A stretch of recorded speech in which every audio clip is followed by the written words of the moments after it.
Ahora bien, es importante aclarar algo. Cristo no murió el viernes, porque Cristo tenía que cumplir una profecía, la profecía de Jonás.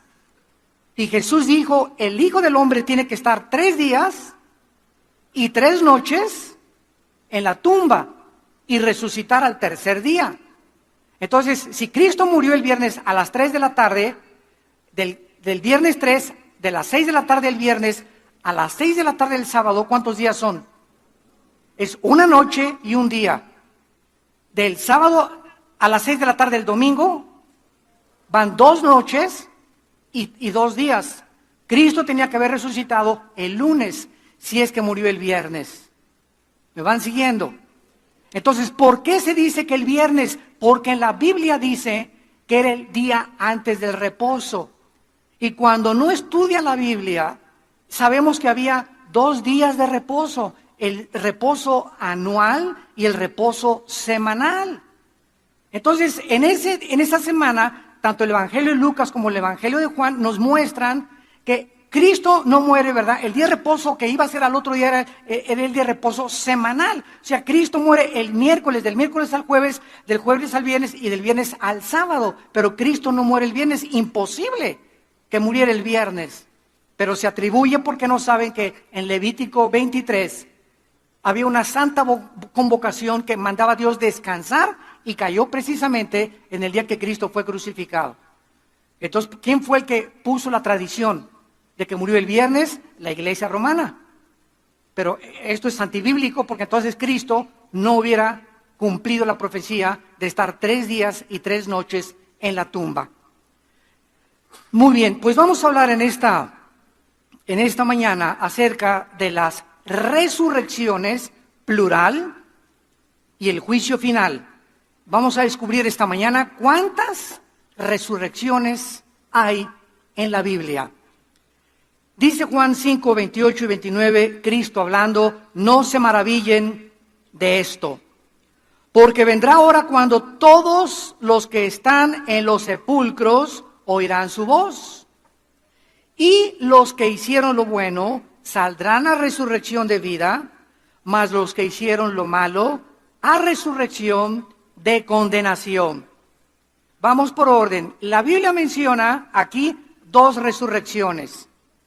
Una resurrección es para las almas o los espíritus que siguieron a Cristo de Pentecostés a nuestros días. Vamos a ver que antes de Cristo de la cruz, los santos del Antiguo Testamento van a resucitar hasta el final de la gran tribulación.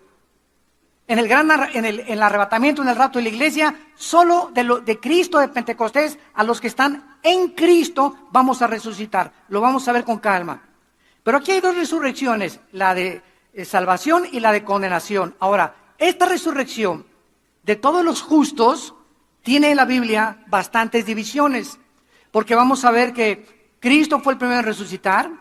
Después, la segunda resurrección fueron los que se levantaron de las tumbas. El día que Cristo resucitó, se les aparecieron a muchos. Después, la tercera resurrección va a ser el arrebatamiento de la iglesia, es la tercera resurrección. Cristo la primera, la segunda las primicias, el arrebatamiento la tercera. Después vamos a ver en la tribulación los 144,000 que van a resucitar.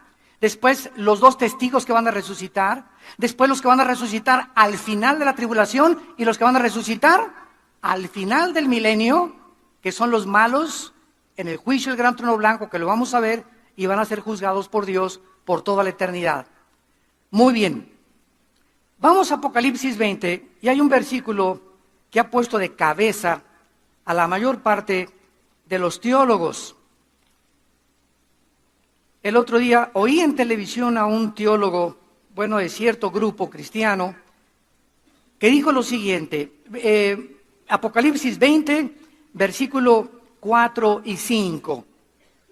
Y vi tronos, y se sentaron sobre ellos los que recibieron facultad de juzgar. O sea, no todos los cristianos vamos a sentarnos en tronos. ¿Qué es un trono? Es un lugar de autoridad, es un lugar de poder, es un lugar de gobierno. Y acuérdense que la Biblia nos muestra claramente que cuando nosotros muramos, Va a haber diferentes clasificaciones de rangos. Va a haber en la otra vida generales, coroneles, capitanes, cabos, tenientes y soldados rasos entre nosotros. De ahí la exhortación: no se cansen de hacer el bien. No se cansen de sembrar. No desmayen, anímense, porque vuestro trabajo no es en vano. Entonces, estos tronos están reservados para los vencedores. ¿Quiénes son los vencedores? Escúchenme con mucho cuidado: los que comenzaron a conquistarse a ellos mismos. Para que yo pueda vencer a Satanás y al mundo, tengo que conquistarme a mí mismo primero. Y estas pasiones dentro de nosotros, sexuales, de alcoholismo, de drogas, de hacer dinero, de vanagloria, de soberbia, de avaricia, de todas estas cosas, tenemos que hacerlas morir. Y cuando comienzas a hacer morir dentro de ti ese ego que traemos, con el cual tenemos que luchar, y comienzas a matar el ego dentro de tu vida, comienzan a ser un gigante dentro de ti espiritual. Y entonces el diablo, ¿verdad?, no tiene parte contra ti. No hay ninguna forma en la que se te pueda meter. ¿Por qué? Porque estás bajo el amparo y la sombrilla de Dios. El que habita al abrigo del Altísimo morará bajo la sombra del Omnipotente. Dicen Hebreos: el que vive cerca de Dios vivirá protegido por Dios. Entonces, cuando nosotros comenzamos a vencernos a nosotros mismos, a vencer la impureza sexual, a vencer la gula, a vencer todos esos pecados, el egoísmo, el vivir para mí, el no importar por la gente, comienza a crecer un gigante espiritual dentro de mi vida. Cristo comienza a manifestar y usar nuestro cuerpo a través de nosotros, y entonces tenemos victoria contra Satanás, y el mundo ya no nos atrae. Ya no nos engaña el mundo con las riquezas y la vanagloria de la vida y el aplauso, etcétera, etcétera, porque esta es la parte más difícil a la que se enfrentan los seres humanos. Vean ustedes el proceso. Dios nos sacó, número uno, nos rescata de la esclavitud. Éramos esclavos del pecado. Nos saca de ahí Dios, nos abre la puerta de la cárcel donde estábamos y nos saca. Número dos, nos lleva al desierto de la prueba. Nuestra fe tiene que ser probada. Tiene que verdaderamente, las pruebas manifiestan si eres o no eres hijo de Dios. Si ahorita se te acaba el negocio, o te abandona la esposa, o te abandona el esposo y te comienzas a hundir, significa que esa fe que tenías no era la fe bíblica. No tenías un cimiento sólido. Estabas parado sobre arena y vinieron las lluvias y los vientos y tu vida se fue al suelo, tu casa se fue al suelo, porque no estaba sobre la roca. Entonces nuestra fe tiene que ser probada. Del desierto, una vez que nuestra fe es probada, entramos a la tierra de Canaán. Los judíos no entraron porque su fe no fue la fe que Dios quería que tuvieran. Les dio agua, les dio comida en el desierto, les mandó codornices y seguían murmurando y quejándose: y para qué soy cristiano, y para qué me sacó 10 de esto, y siguieron y ahí se quedaron muertos en el desierto. Y después entramos a la tierra de Canaán, a la abundancia. Dios nos quiere bendecir, nuestra familia, nuestros hijos. Dios no es enemigo que tengas un buen coche, que tengas una buena casa, que tengas un buen trabajo, pero ahí es en la abundancia cuando comenzamos a subir al éxito. Mi negocio prosperó, ya soy famoso, ya soy cantante, ya yo soy deportista, estoy cotizado. Ahí es cuando el hombre llega a la abundancia, cuando no puede manejar el éxito. Ahí es cuando nos descomponemos arriba. Cuando llegamos a la cumbre nos descomponemos. Y ahí están los artistas. Llegan a ser famosos y ya chiquita, tú no eres tan bonita como la otra. Y se casan 3, 4 veces. Divorcios a cada ratito entre los artistas. Los deportistas igual, los cantantes se andan de soberbia. Los políticos lo mismo. Y dentro de los cristianos no somos diferentes. Solamente hemos sido perdonados por los pecados, pero tenemos que luchar ahora y tenemos el poder para que cuando Dios te quiera bendecir con dinero, con prosperidad, tú estés listo para poder manejar esa prosperidad. Porque no es verdad que Dios quiera darle a todo mundo dinero y hacerlos ricos a todos. Dice la Biblia que si Dios le hubiera dado dinero a muchos de ustedes, hubiera sido una maldición para ustedes. Porque si cuando viene el dinero y la bendición de Dios, tú no tienes el carácter para manejar el dinero, desperdicias el dinero en cosas vanas y superfluas. Pero cuando estás manejado por Dios y con la sabiduría de Dios y con la fortaleza de Dios, y Dios bendice porque nos quiere bendecir, ese dinero lo vas a usar para propagar el Evangelio de Cristo. Lo vas a usar para el reino de Dios. Y Dios no te va a quitar que vivas con $500,000 mientras le entregues otro $500,000 a la obra de Dios. Dios no te va a quitar si ganas 2 millones de pesos. No, Dios solamente te pide 15, 20, 30% de lo que está en tu corazón. ¿Para qué? Para que no te hagas avaro ni pongas el dinero como un ídolo. Entonces, mientras eso no sean ídolos, Dios nos sigue bendiciendo. Y por eso muchos de ustedes, amados santos de Dios, se quejan. Ay, ya viste ese hermano, se compró un carro nuevo. Y ya viste la hermana, hasta de China poblana anda vestida. Y ya viste, hermano, la casa tan bonita que tiene. Y tal vez esas personas son personas que son generosas con Dios. Y por eso Dios las está bendiciendo. ¿Quiénes son los que quejan? Los que nunca dan. ¿Quiénes son los que se quejan? Los que nunca dan nada a la obra de Dios. Entonces, es importante que entendamos esto. La abundancia es peligrosa cuando no tenemos el carácter para manejar lo que Dios nos da. Entonces, estos tronos de Apocalipsis 24 son cristianos que fueron vencedores, vencieron sus pasiones. Dichoso el varón, dice Santiago, que vence la tentación, vencieron el mundo, vencieron a Satanás, merecen reinar, gobernar por toda la eternidad con Cristo. Y vi las almas, dice, de los decapitados. El anticristo usará la guillotina. Esta palabra decapitados es la palabra hebrea pelequizo, que significa cortar la cabeza. Lo mismo que se usó en la Revolución Francesa con Robespierre, el anticristo va a usar la guillotina, les va a cortar la cabeza. Una vez me preguntaron, oiga, ¿qué forma va a usar el anticristo para matar a los que no reciban la marca del 666? ¿Los va a ahorcar? ¿Fusilar? ¿Les va a inyectar una inyección letal? No, la Biblia dice, les va a cortar la cabeza. La guillotina se va a volver a poner de moda. Y actualmente estamos viendo ya que muchos grupos están usando, ¿verdad?, la guillotina, o sea, el hacha o lo que sea, y por todos lados estamos viendo ya descabezados, ¿verdad?, por todos lados. Ya gente descabezada, ya los criminales están quitando de la cabeza a muchas personas. Entonces, las personas que se nieguen a recibir la marca van a ser decapitados por causa del testimonio de Jesús. Los que no habían adorado a la bestia ni su imagen y no recibieron la marca en su frente ni en sus manos, y vivieron y reinaron con Cristo 1000 años. Pero lo que nos atañe es el versículo 6, 5 y 6. Pero los otros muertos, ¿cuáles otros muertos? Los otros muertos no volvieron a vivir, o sea, no resucitaron hasta que se cumplieron 1000 años. Aquí vemos que hay una resurrección después del milenio, ¿correcto? Vamos bien. Esta es la primera resurrección y aquí es donde muchos teólogos se han enfrentado, diciendo que el rapto va a ser al final del milenio.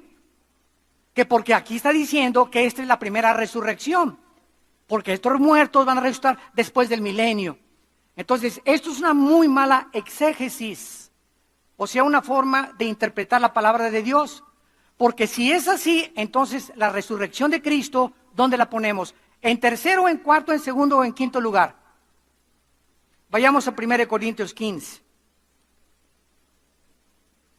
Qué importante es trazar bien la palabra de verdad. Dice 1 Corintios 15,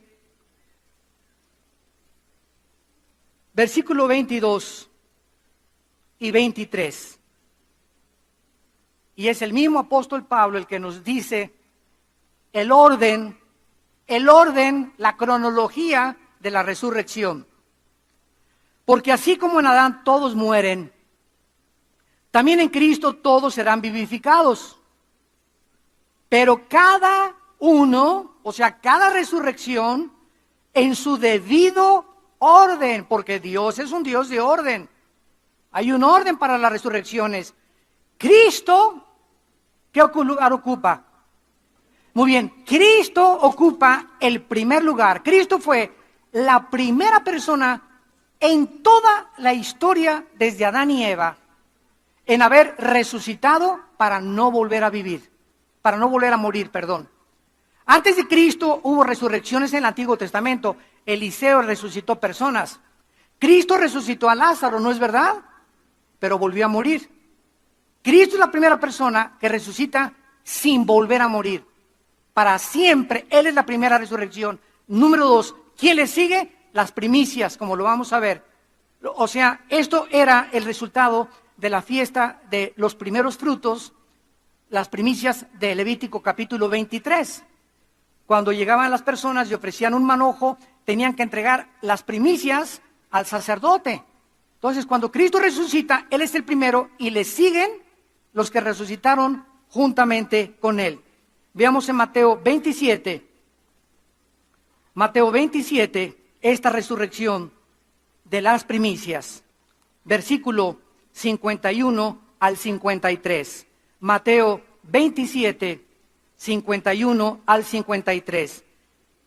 He aquí el velo del templo se rasgó en dos, de arriba abajo, y la tierra tembló, y las rocas se partieron, se abrieron los sepulcros, y muchos cuerpos de santos, no todos, muchos, que habían dormido, se levantaron, y saliendo de los sepulcros, después de la resurrección de Él, vinieron a la santa ciudad y aparecieron a muchos.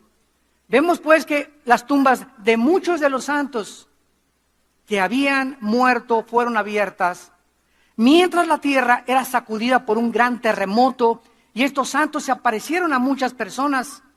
En 1 Corintios 15 dice que se aparecieron a Cristo más de 500 personas. Y este evento no se vuelve a mencionar jamás en el Nuevo Testamento. La resurrección de las primicias después de Cristo, pero es el cumplimiento de la tipología de la fiesta de los primeros frutos que encontramos en Levítico 23, del 9 al 14. Después lo leemos. Muy bien, vamos ahora a la tercera resurrección. Primera de Tesalonicenses, capítulo 4. Ya llevamos 2 resurrecciones, la de Cristo y la de los santos o los primeros frutos. Ahora dice Primera de Tesalonicenses 4, que es la próxima que sigue, la de nosotros. Adiós mundo cruel, ya nunca te veré. Versículo 14, si creemos que Jesús resucitó y murió, fíjense, si creemos, porque si no crees, no tienes esperanza. Si creemos que Cristo murió y resucitó, también traerá Dios con Él a los que durmieron en Él. Esto significa que la enseñanza de la secta de los famosos testigos de Jehová está equivocada. Porque ellos enseñan que después de la muerte estamos en un estado de inconsciencia. Porque se usa la palabra dormido. Pero porque se usa la palabra dormido por lo siguiente. Cuando yo me duermo y tú te duermes en la noche, nuestro cuerpo descansa y se desconecta del consciente, pero seguimos vivos físicamente. Nuestro cerebro está funcionando y está funcionando nuestro subconsciente, y por eso se usa la palabra dormidos, porque el cuerpo está sin funcionar físicamente, sin ninguna actividad, por eso se llama dormidos, pero el espíritu y el alma están en la presencia de Dios. Si estuviéramos dormidos, entonces Cristo no podría traer con ellos a los que murieron, o sea, a los que durmieron. Esto implica que los muertos ya están con Jesús, no están en el cementerio en el momento que nosotros morimos. Por lo cual les decimos esto en palabra del Señor, que nosotros que vivimos, que habremos quedado hasta la venida del Señor, no precederemos a los que durmieron, porque el Señor mismo, con voz de mando, con voz de arcángel y con trompeta de Dios, descenderá del cielo, y los muertos en Cristo. En el Antiguo Testamento nadie había en Cristo. Somos pegados ligados, identificados, amalgamados al cuerpo de Cristo por el bautismo del Espíritu Santo. 1 Corintios 12:13. ¿Qué es el bautismo del Espíritu Santo? La operación mediante la cual el Espíritu Santo nos coloca, nos hace parte del cuerpo de Cristo. El bautismo del Espíritu Santo se lleva a cabo en el momento de la salvación. Yo he ido a muchos lugares donde nos han dicho, ¿quién quiere recibir el bautismo del Espíritu Santo? ¿Verdad? En ninguna parte del Nuevo Testamento se nos invita a que recibamos el bautismo del Espíritu Santo. Se nos dice en Efesios que seamos llenos del Espíritu Santo, pero jamás en las epístolas se nos invita a que recibamos algo que ya tenemos. Esto sucedió una vez para siempre, cuando recibimos a Cristo, estamos sellados, bautizados, estamos completos, dice Colosenses 2 en él. No, los cristianos no estamos divididos entre los que tienen el bautismo del Espíritu Santo y los que no tienen el bautismo del Espíritu Santo. Si no tienes el bautismo del Espíritu Santo, no eres cristiano. Tan sencillo como eso. Porque lo que nos hace ser cristianos es estar en el cuerpo de Cristo. ¿Y cuándo formamos parte del cuerpo de Cristo? Cuando el Espíritu nos bautiza en el cuerpo de Cristo. Pero tantas cosas, ¿verdad?, que se manejan por no conocer la palabra ni trazar bien la palabra de verdad. Veamos qué está sucediendo aquí. Versículo 17. Luego nosotros, los que vivimos, o sea, somos esta generación tal vez, los que hayamos quedado, seremos, la palabra es arpazo, con Z, arpazo, que significa ser sacado de en medio súbitamente o con fuerza. Arpazo es esto, es la palabra que se usa también para el secuestro. Cuando agarras a alguien y la jalas y le escondes. Entonces, súbitamente, millones de personas en el mundo vamos a ser sacados, arrebatados, por eso se usa, con fuerza, ¿verdad? Con el poder de Dios, vámonos. Y aquí se queda el traje, los zapatos, todo tu reloj, tu anillo de casado, la cartera que traías, se queda todo aquí, totalmente en el suelo. Salimos de nuestro cuerpo y mientras vamos saliendo de nuestro cuerpo va siendo transformado, lo vamos a ver a la semejanza del cuerpo de Cristo que Él resucitó. Va a ser igualito nuestro cuerpo al de Cristo. Vamos a verlo.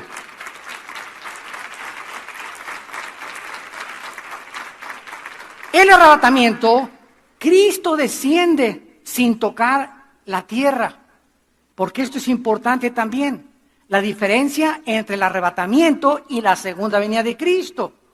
Muchos enseñan que la segunda venida es el arrebatamiento y también la segunda venida, y hay un intermedio de 7 años que se llama la gran tribulación entre el arrebatamiento y la segunda venida de Cristo. ¿Por qué?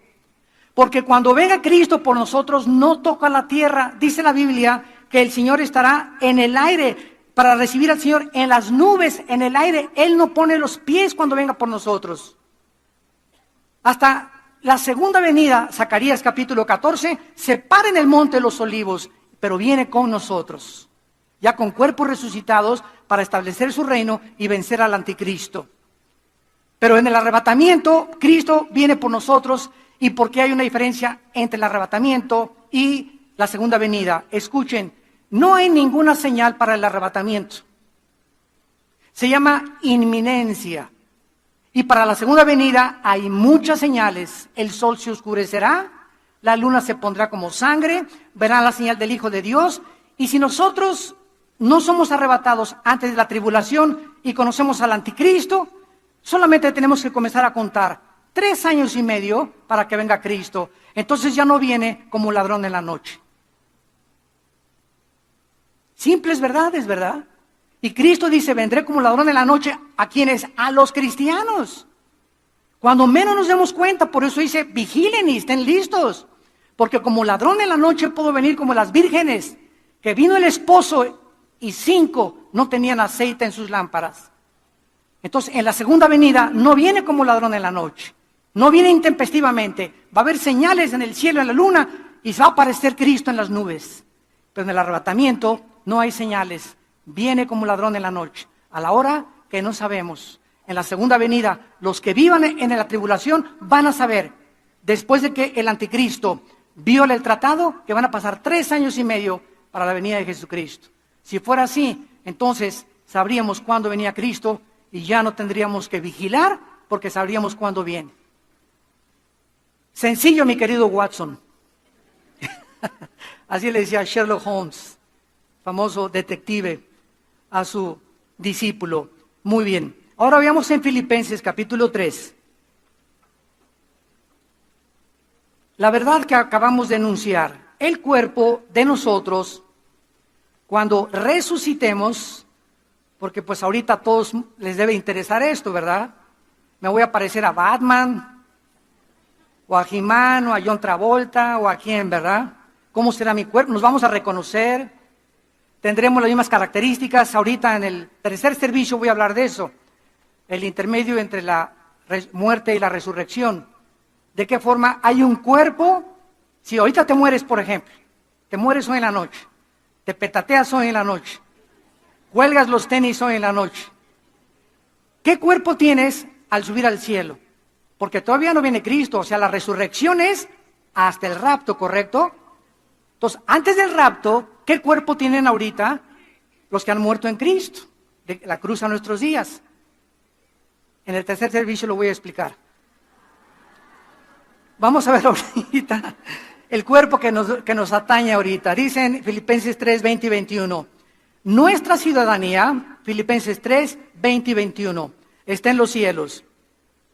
De donde también esperamos, estamos esperándolo, al Salvador, al Señor Jesucristo, el cual transformará. Metas schematizo en el griego, metas schematizo, que significa cambiar de forma. Cuando Cristo fue enterrado y a los 3 días resucita, ¿a quién se parecía? Me los voy a ver de la A a la Z. ¿A quién se parecía Cristo cuando resucitó? Él era. Tenía la misma cara, la misma estatura, ¿correcto? Pero su cuerpo había sido transformado. Las características moleculares y celulares del cuerpo de Cristo resucitado ya no estaban bajo las leyes físicas, la ley de la gravedad, la ley de las matemáticas, la ley de la electricidad, la ley del electromagnetismo, de Kepler, de Newton, de todos estos grandes físicos que descubrieron estas leyes, de Galileo, de la primera y la segunda ley de termodinámica. Cristo no estaba sujeto ya a ninguna de las leyes que rigen el universo actualmente y que nos rigen a nosotros. Gracias a estas leyes, los científicos pueden predecir cuándo va a ser un eclipse, cómo puede el cohete que salga de Cabo Cañaveral llegar a la Luna, si la Tierra está dando de vueltas, cómo dispararlo para que llegue exactamente. Todo esto lo calculan por las leyes que existen físicas del universo, las cuales Dios estableció. Entonces, cuando resucitemos, ya no vamos a ser afectados por estas leyes, porque van a haber leyes diferentes. Cristo no, porque resucitó hace 2000 años, cuando estas leyes existían. Por eso Él pudo volar. Lo vamos a ver que ascendió.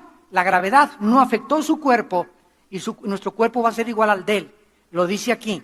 Muy bien. Nuestro cuerpo va a ser transformado, cambiado de forma, pero vamos a ser los mismos, pero guapos. Y bonitas las muchachas.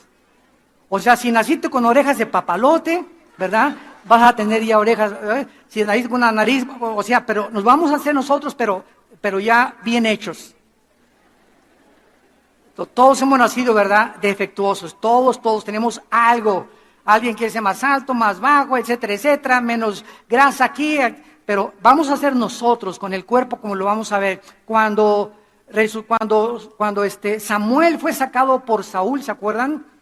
En segunda de Samuel, cuando fue sacado del Sheol, ¿se acuerdan que salió de la tumba y espantó al rey Saúl? Pero Saúl reconoció que era Samuel, porque antes de la cruz los cuerpos no habían sido cambiados, estaban en el Sheol con el mismo cuerpo con el que habían muerto, pero con un cuerpo que no estaba sujeto a la destrucción. Ya no estaba afectando la segunda ley de la termodinámica a los cuerpos que estaban en el Sheol.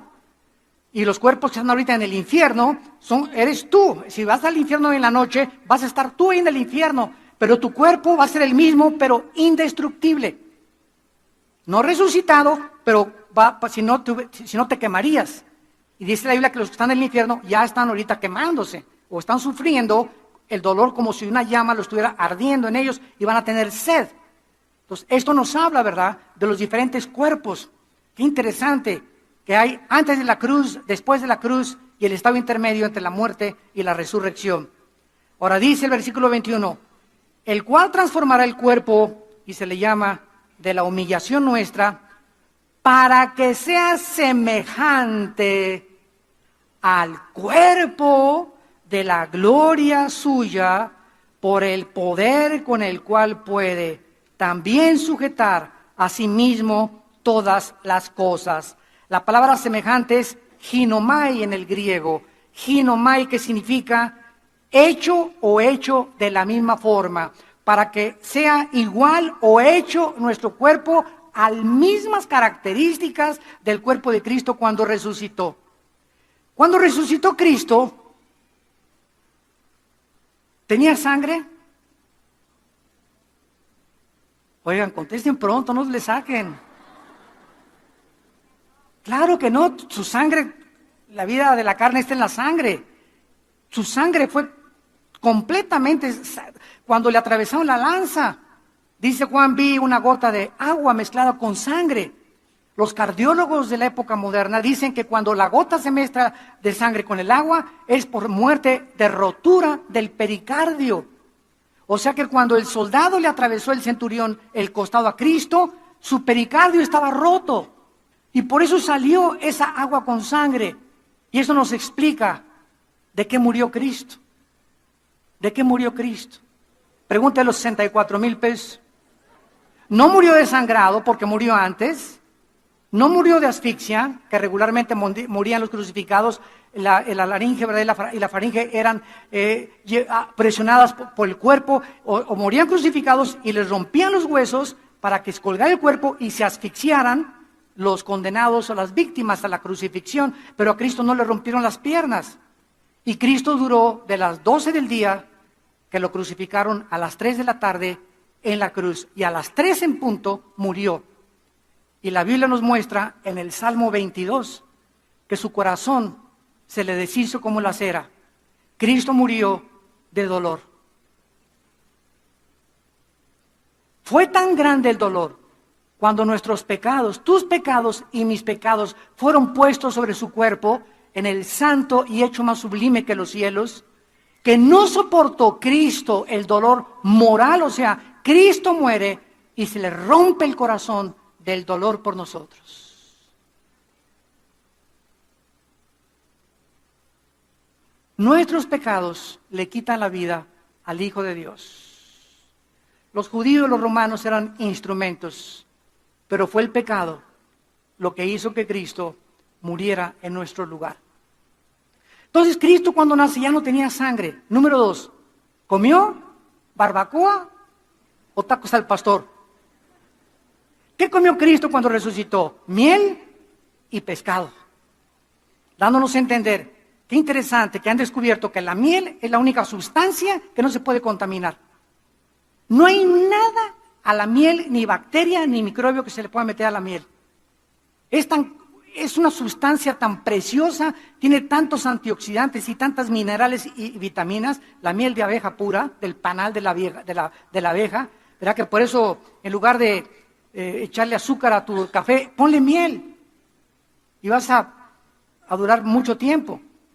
Entonces Cristo come miel y come pescado, porque el pescado es el alimento. Ahora han descubierto el famoso omega 3, omega 2, omega 5, que las personas que toman 2 chochos de omega 3 tienen 60% de menos de probabilidades de morir de un ataque cardíaco. El omega 3. Vea, vete a Walmart a comprar omega 3. No tenía sangre, no vamos a tener sangre nosotros. ¿Vamos a comer? Vamos a comer.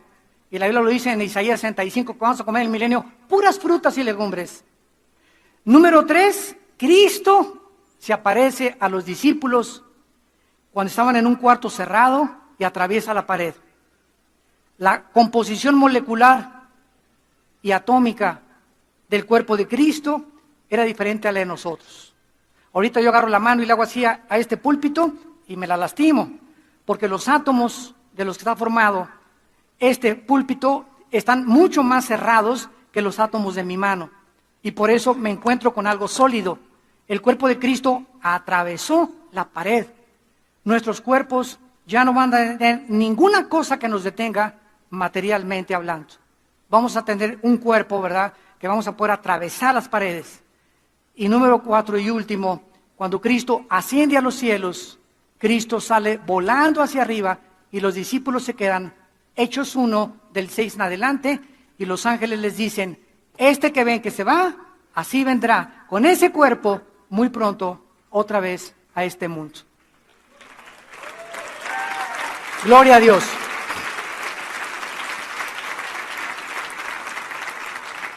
No sé cuántos de ustedes hayan soñado con volar. Muchas manos levantan. Los demás están contentos dormidos. Pero yo particularmente, yo sueño muchas veces así, que vuelo. Y como que yo puedo dirigir así el vuelo y regreso. Y me hago así, comienzo a volar. Ya hace mucho que no sueño, pero tuve mucho tiempo que soñé que volaba.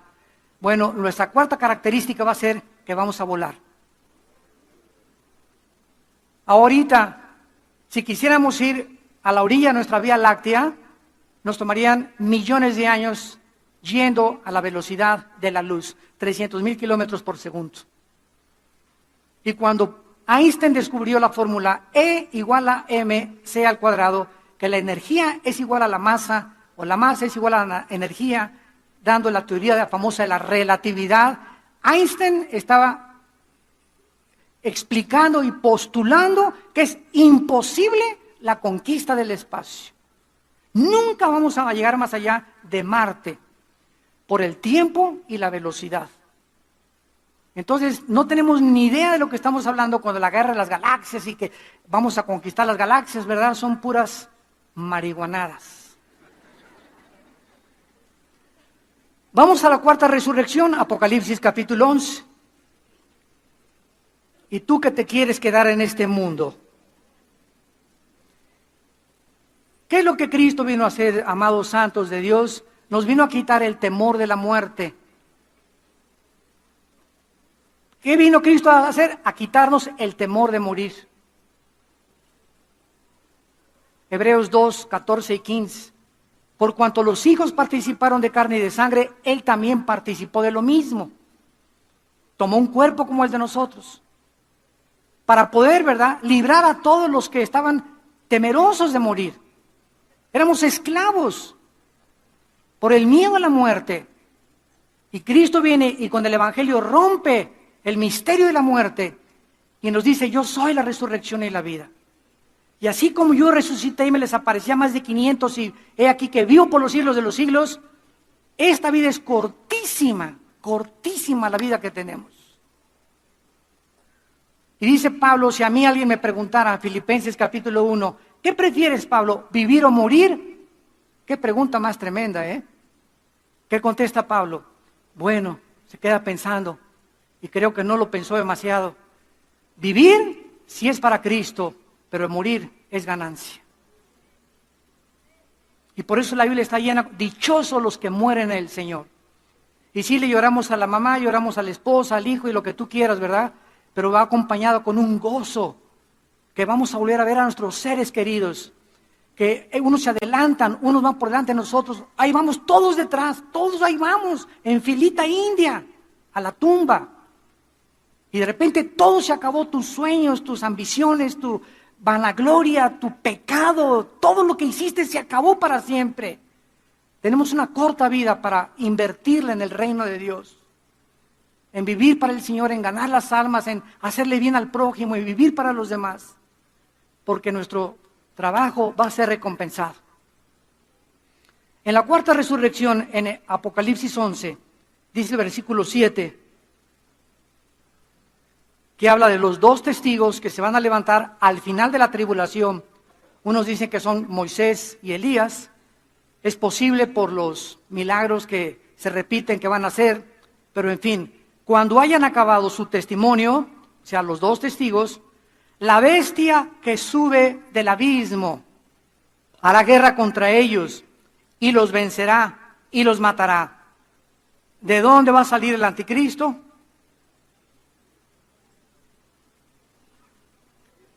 El abismo es la habitación actualmente de los demonios.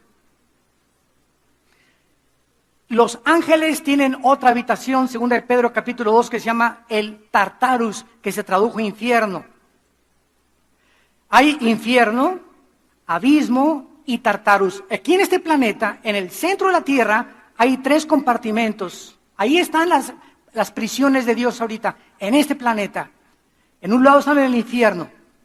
En el infierno están todos los espíritus humanos. En el infierno no hay demonios ahorita. Son puros seres humanos que están esperando desde Adán hasta nuestros días ser sacados para el juicio final en el infierno. En el abismo es la prisión de los demonios. Cuando Cristo comenzó a sacar demonios, ¿se acuerdan que le dijeron los demonios a Cristo? No nos mandes al abismo. Y se metieron a unos puercos y mataron a los puercos.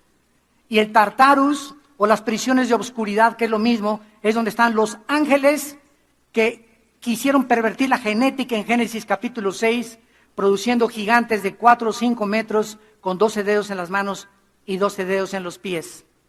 Entonces, la Biblia nos muestra que el anticristo es un principado satánico que ocupó algún líder en el pasado. Muchos dicen que fue Nerón, otros que fue Antíoco Epífanes, otros dicen, ahorita la mayor parte de los teólogos creen, que el espíritu de Alejandro el Magno, Alejandro el Magno es un personaje, como ustedes no se imaginan en la historia. A los 21 años Alejandro comenzó a conquistar el mundo, a los 21 años. ¿Quién le dio esa sabiduría, aunque fue entrenado por Filipos y por todos los griegos que tenía? ¿Quién le dio la sabiduría para formar las falanges famosas griegas? Pelearon contra los persas, con la película del 33, o cómo se llama el 33, ¿no? Que pelean los espartanos, que era un grupo especial que desde chiquitos los trataban de enfrentar con lobos y con todo, para crearles un carácter en contra de la muerte y del miedo, y vencieron casi a más de 15,000 persas en la famosa guerra de las Termópilas. Entonces, los griegos tenían un conocimiento impresionante que Alejandro conquistó en casi 12 años, toda Europa del sur, toda África del norte y casi todo el Medio Oriente. Alejandro el Magno se convirtió en un homosexual, comenzó a fumar hashish y murió a los 33 años en Babilonia, que es actualmente Irak. Entonces, muchos creen que el espíritu que entró en Alejandro va a ser el espíritu que va a entrar en el anticristo. Yo no lo creo mucho, porque cuando Alejandro llegó a Jerusalén, dice la biografía de Alejandro el Magno, que cuando llegó a Jerusalén se le aparecieron 5 sacerdotes judíos vestidos de blanco, y la noche anterior Alejandro tuvo un sueño que se le aparecían esas 5 personas y una voz le dijo: no los toques. Y Alejandro perdonó Jerusalén. Y el anticristo y Antíoco Epífanes no lo perdonaron. Bueno, quien quiera que sea el personaje que este espíritu poseyó antes de que nazca el anticristo, va a salir del abismo y va a meterse en el anticristo. Cristo va a nacer de una mujer, tiene que ser a fuerza humano, va a ser un hombre híbrido, va a ser una mezcla, una perversión genética, el anticristo, entre tal vez animal, humano, con un espíritu demoníaco totalmente desde que nazca. Entonces, esta bestia, este hombre, el anticristo, con poderes sobrenaturales, va a matar a los testigos. Versículo 8, y sus cadáveres estarán en la plaza de la grande ciudad, que en sentido espiritual se llama Sodoma y Egipto, se refiere a Jerusalén. O sea, en Jerusalén, el anticristo asesina a los 2 testigos. Versículo 9, y los de los pueblos, tribus, lenguas y naciones verán sus cadáveres por 3 días y medio y no permitirán que sean sepultados. Por favor, en el versículo 9 de tu Biblia hazle un círculo a la palabra verán. ¿Cómo es posible que hace 2000 años se pudiera profetizar que vendría el momento en la historia en la que todas las naciones del mundo y los pueblos y las tribus iban a ver el mismo evento al mismo tiempo si no se hubieran inventado los satélites de comunicación? Aquí están profetizados con 2000 años de anticipación los satélites de comunicación. Todavía el siglo pasado se burlaban de la Biblia.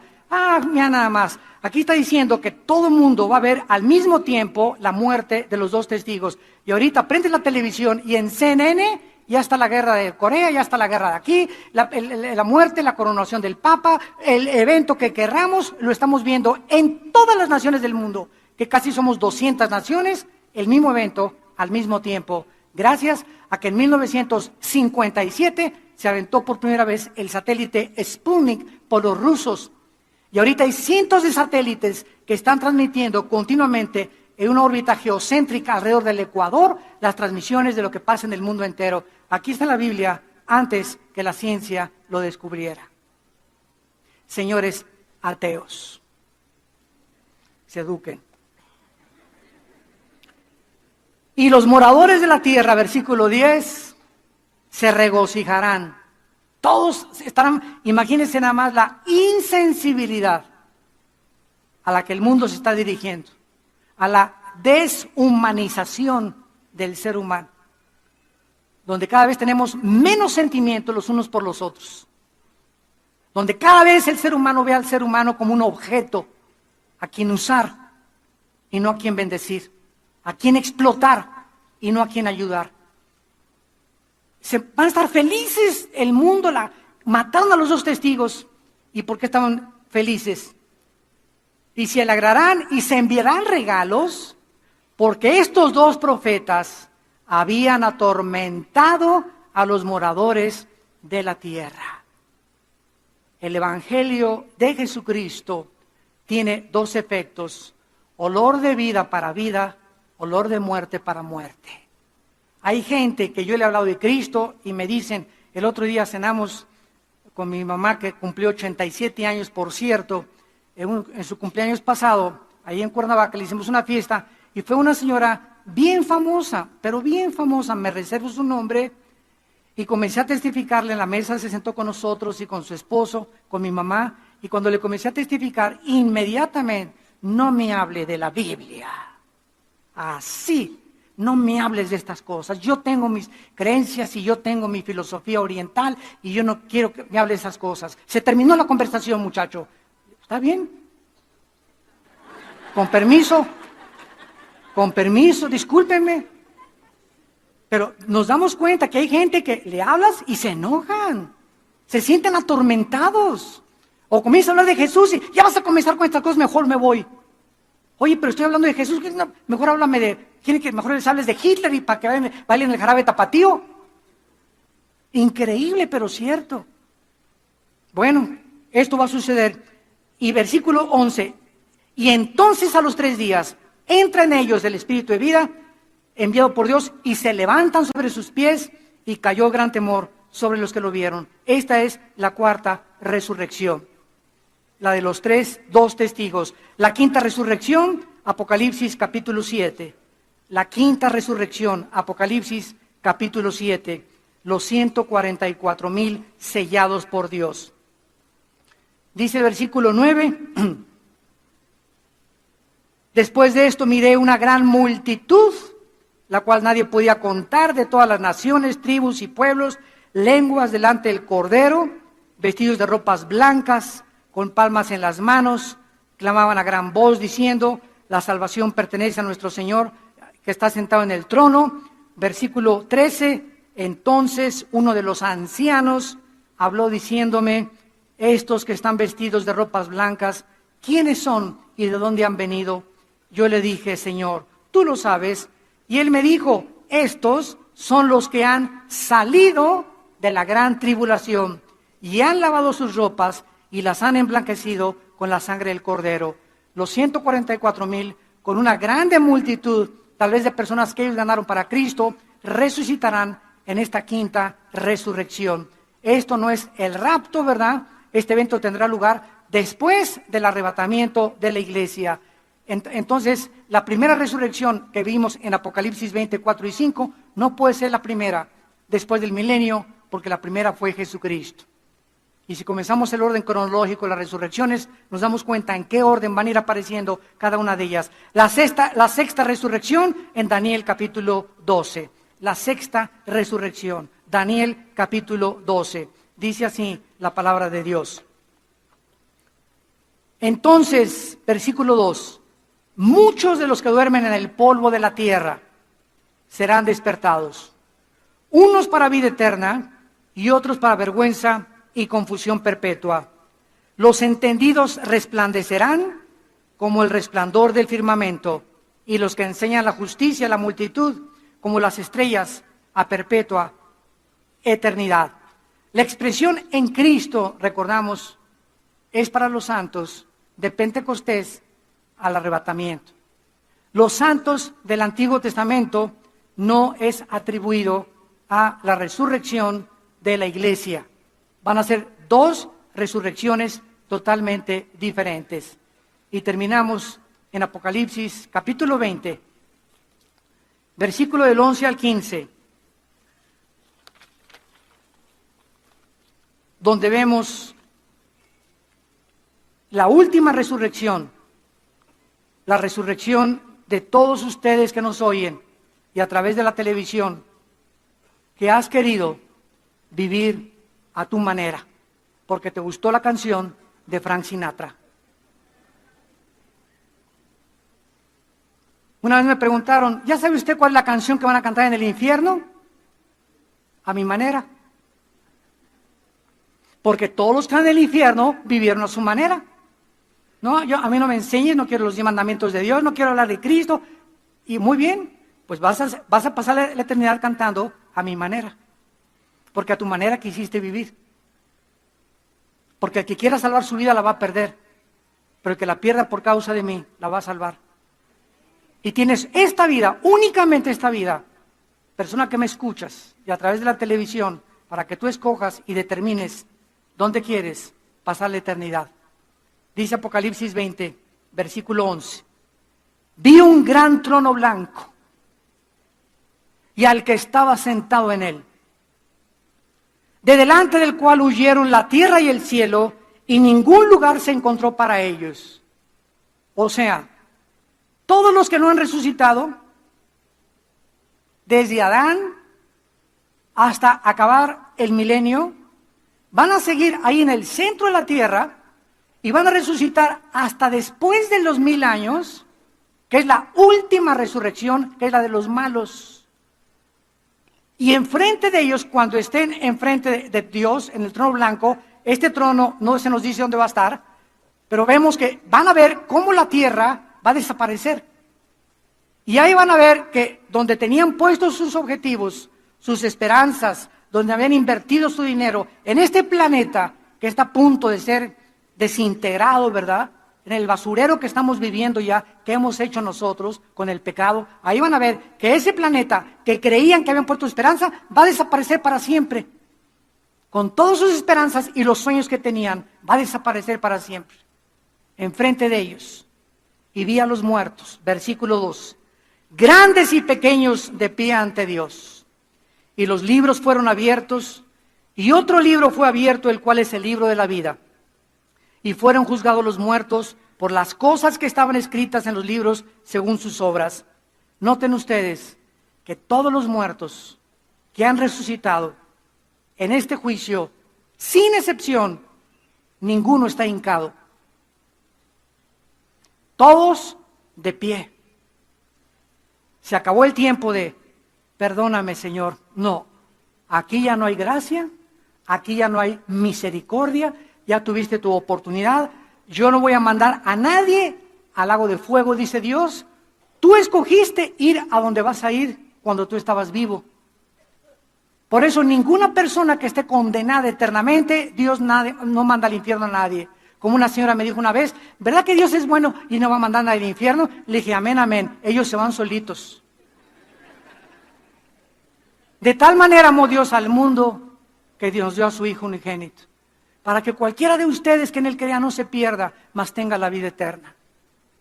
Él que no conoció pecado por nosotros se hizo pecado, para que nosotros fuésemos hechos la justicia de Dios en Él.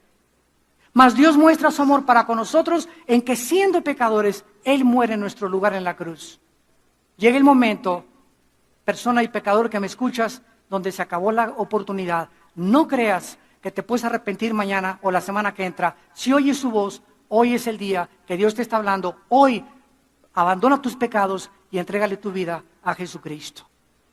Y ahí estaban los muertos de pie ante Dios y se abrieron los libros y fueron juzgados de acuerdo a lo que estaba escrito. Escuchen, la salvación no es por obras, pero el juicio final será por las obras que tú hiciste. Dios no nos toma en cuenta las obras que hayamos hecho para salvarnos.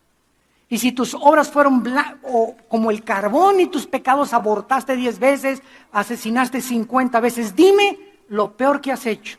En la sangre y en la cruz hay perdón. En la cruz hay perdón. Pero cuando tú te mueras, las obras malas que hiciste, tus pensamientos y todo serán contados para tu condenación eterna. Y el mar entregó los muertos que había en él, todos los que se ahogaron en el Titanic, todos los que se han ahogado ahogados o que se los comieron los tiburones, todos los muertos que están en el mar van a resucitar. Todos los que están en la tumba, la muerte y el Hades van a resucitar. Y fueron juzgados según sus obras. Y la muerte y el infierno o el Hades fueron lanzados al lago de fuego. Esta es la muerte segunda. Y el que no se halló inscrito en el libro de la vida fue lanzado al lago de fuego. Padre, gracias por tu palabra.